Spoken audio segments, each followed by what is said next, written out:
All right, good morning. Um, Happy new month to you all. Welcome to the month of October, year 2023. I pray that the Lord will marvelously deal with you this month for good in the mighty name of Jesus. I pray that all good things that you are looking for, the Lord will grant them unto you in the mighty name of Jesus. Now let's quickly admonish ourselves on a short word of God, my brother and my sister. Um, should we go to church? Should we even bother ourselves leaving our houses, our businesses on Sundays and going to the church?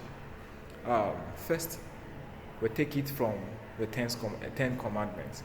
The Bible says here that um, remember the Sabbath day to keep it holy. Now, as much as there may be a lot of collocations and different kind of arguments on top what the Sabbath day is, either it is Saturday or it is Sunday.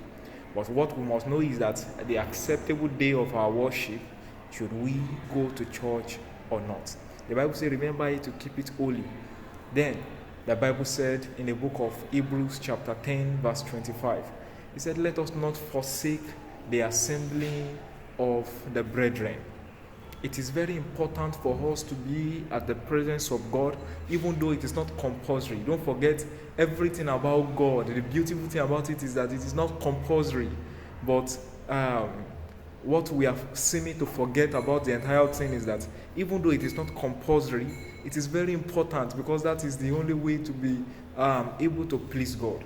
So as we have discussed today, let us not forget the assembling of the brethren. Let us always see it as much as possible to be in the presence of God, if the Lord gives us the grace to be able to do so. And I pray that as you go, the joy of the Lord, the peace of the Lord, and the mercies of the Lord will continue to endure with you forevermore in Jesus' name. Amen. God bless you.